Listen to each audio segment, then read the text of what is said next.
Assalamualaikum warahmatullahi wabarakatuh. Bismillahirrahmanirrahim. Alhamdulillahirabbil alamin. Wala haula wala quwata illa billahil aliyyil azim. Allahumma shalli ala sayyidina Muhammad wa ala ali sayyidina Muhammad. Selamat malam, salam sejahtera untuk kita semua. Para sahabat semuanya, dimanapun Anda berada, ada pernyataan terbaru dari Kiai Haji Said Aqil Sirot di sela-sela peringatan hari kelahiran beliau ketika ditemui oleh Tubagus Nur Fadil. Beliau sekali lagi menyatakan dengan tegas dan berani, dengan menyatakan sangat mendukung penelitiannya Kiai Haji Imaduddin Usman Al-Bantani. Terus lanjut, gak usah gentar, gak usah minder, kecuali kalau ada kanter yang ilmiah. Dan sebelum saya tanggapi pernyataan beliau ini, ya, dengan beberapa tanggapan, mari kita simak cuplikan beliau. Dengan ketegasan beliau ini sangat mendukung penelitian Kiai Haji Imaduddin Usman Al-Bantani. Mari kita simak. Saya Said Aqil Sirot sangat mendukung upaya dari Kiai Imaduddin Usman Al-Bantani yang sekarang berada dengan saya, wakilnya yaitu Tubagus Muki Nur Fadil. Mudah-mudahan penelitian yang dilakukan oleh Kiai Imad betul-betul penelitian ilmiah yang bisa bertanggung jawabkan. Terus lanjut, tidak usah gentar, tidak usah minder. Penelitian sangat ilmiah, kecuali ada counter yang ilmiah lagi. Kalau hanya sekedar reaksi emosi, tidak menjadi penghalang. Dan ini harus kita hormati, ijtihad ilmiah harus kita hormati. Para sahabat semuanya, dimanapun Anda berada, ada beberapa tanggapan saya setelah mendengarkan pernyataan yang tegas dan berani dari Kiai Haji Said Aqil Sirot. Yang pertama, pernyataan beliau ini mengindikasikan bahwa memang beliau ini tetap konsisten dalam menanggapi masalah polemik nasab yang memang sejak awal beliau sangat bijak dalam menanggapinya. Bahkan di Malaysia ketika mengisi sebuah seminar atau sebuah kajian dengan santri-santri yang ada di Malaysia, beliau ketika ditanya masalah polemik nasab yang berjalan sudah hampir 2 tahun di Indonesia ini, beliau menjawab dengan jawaban yang hampir mirip dengan pernyataan beliau yang terbaru, namun intinya sama, yakni ilmiah harus dijawab dengan ilmiah. Kemudian yang kedua,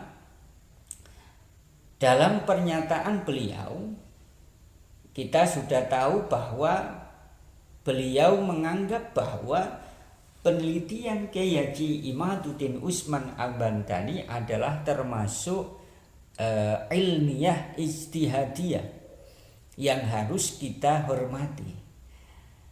Dan perkataan beliau ini hampir mirip dengan apa yang saya sampaikan beberapa hari yang lalu, bahwa tesisnya Kiai Haji Imaduddin Usman Al-Bantani, penelitiannya Kiai Haji Imaduddin Usman Al-Bantani ini adalah termasuk ranah ijtihadiyah.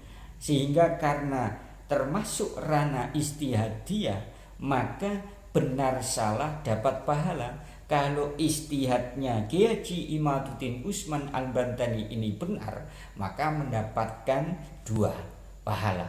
Kalau salah tetap mendapatkan pahala tapi 1. Sehingga mengikuti Kiai Haji Imaduddin Usman Al-Bantani ini jelas benar. Kenapa? Karena benar salah dapat pahala.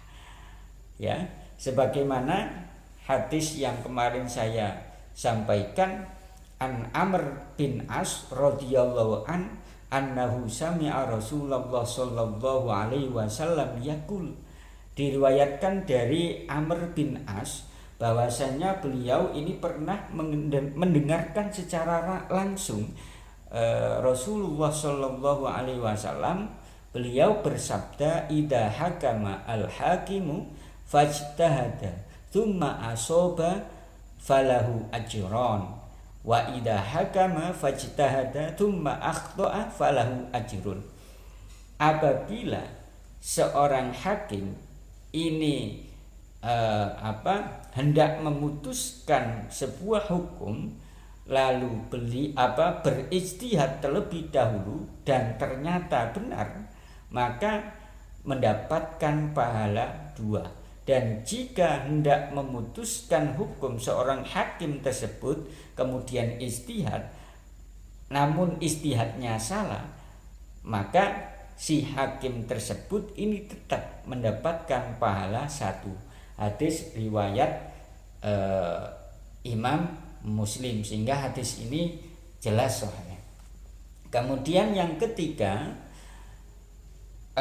memang sampai detik ini, saat ini belum ada kantor secara ilmiah dari pihak Rabithah Alawiyah yang saya anggap bahwa pihak Rabithah Alawiyah inilah yang paling bertanggung jawab untuk mengkanter tesisnya Kiai Haji Imaduddin Usman Al-Bantani. Karena kita tahu bahwa tesisnya Kiai Haji Imaduddin Usman Al-Bantani ini adalah menggugat keabsahan daripada silsilah nasabnya para habaib yang dalam hal ini dalam naungan Rabithah Alawiyah, sehingga Rabithah Alawiyah ini adalah yang paling bertanggung jawab, ataupun setidaknya dari muhibbin-muhibbinnya, pengikut-pengikutnya. Sampai saat ini sekali lagi belum ada pengkanteran secara ilmiah. Boro-boro ada kantor ilmiah, ya, mereka malah mencaci, menghina, mengintimidasi Kiai Haji Imaduddin Usman Al-Bantani. Dan bahkan ada video terbaru dari Rizik Syihab dan Pak Muhdor kemarin yang videonya sempat viral. Mereka ini mengadu domba, memprovokasi pengikut-pengikutnya untuk mengintimidasi, untuk mengeksekusi Kiai Haji Imaduddin Usman Al-Bantani dan kawan-kawan ketika ada kajian yang narasumbernya itu dari Kiai Haji Imaduddin Usman Al-Bantani dan kawan-kawan. Jadi sampai saat ini pun juga pihak Rabithah Alawiyah ini belum juga bisa menjawab 12 pertanyaan yang disodorkan oleh Kiai Haji Imaduddin Usman Al-Bantani, padahal ke-12 pertanyaan daripada Kiai Haji Imaduddin Usman Al-Bantani ini sudah dikirim sejak bulan November tahun 2023. Sampai detik ini, sampai saat ini pun ini belum ada jawaban sama sekali. Dan bahkan pihak-pihak Rabithah Alawiyah ataupun yang mewakilinya itu ketika diundang dalam sebuah podcast, dalam sebuah diskusi ilmiah, terakhir diundang oleh pihak manajemen Rhoma Irama, ini Rabithah menjawab tidak berkenan hadir. Ya, ini artinya bahwa memang belum ada pengkanteran secara ilmiah dari pihak Rabithah Alawiyah maupun pengikut-pengikutnya yang mendapatkan rekomendasi perwakilan dari Rabithah Alawiyah. Ya. Yang keempat, pernyataan beliau Kiai Haji Said Aqil Siraj ini adalah pernyataan dari ciri-ciri khas Kiai Nahdlatul Ulama dalam menanggapi sebuah problematika keumatan, yakni dengan bersikap tawasud, tawazun dan tasamuh.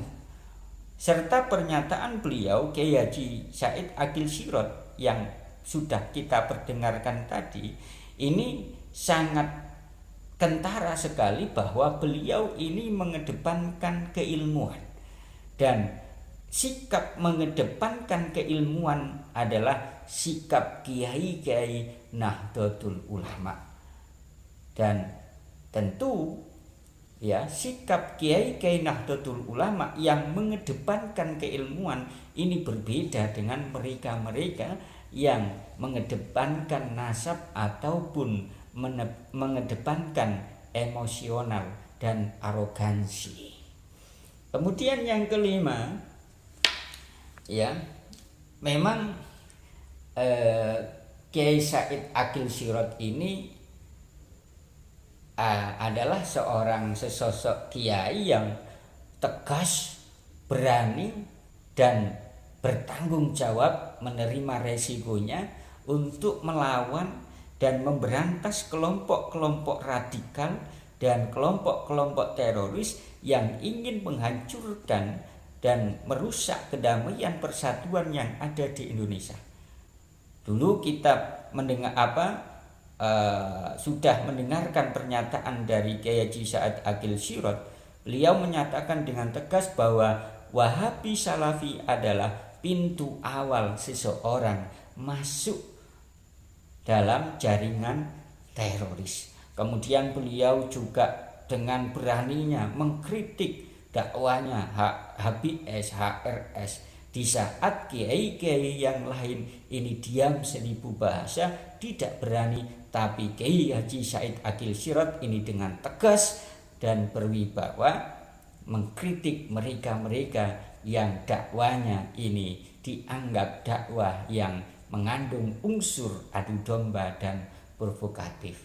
Para sahabat semuanya dimanapun Anda berada, oleh karenanya sekali lagi dalam menanggapi polemik nasab, khususnya tesisnya Kiai Haji Imaduddin Usman Al-Bantani, karena ini adalah sebuah tesis, rananya adalah keilmuan, maka mengkanternya itu juga dengan keilmuan. Yang enggak setuju silahkan, tidak ada paksaan. Akan tetapi kalau tidak setuju, jangan cara mengintimidasi, jangan cara mempersekusi, jangan cara mengolok-olok, menghina, jangan. Akan tetapi dengan penuh keilmuan sesuai dengan akhlak dan tata krama yang selama ini sudah dilestarikan oleh masyarakat Nusantara. Itu saja yang bisa saya sampaikan. Mudah-mudahan kita semua selalu mendapatkan pertolongan dari Allah Subhanahu wa taala. Kurang lebihnya, assalamualaikum warahmatullahi wabarakatuh.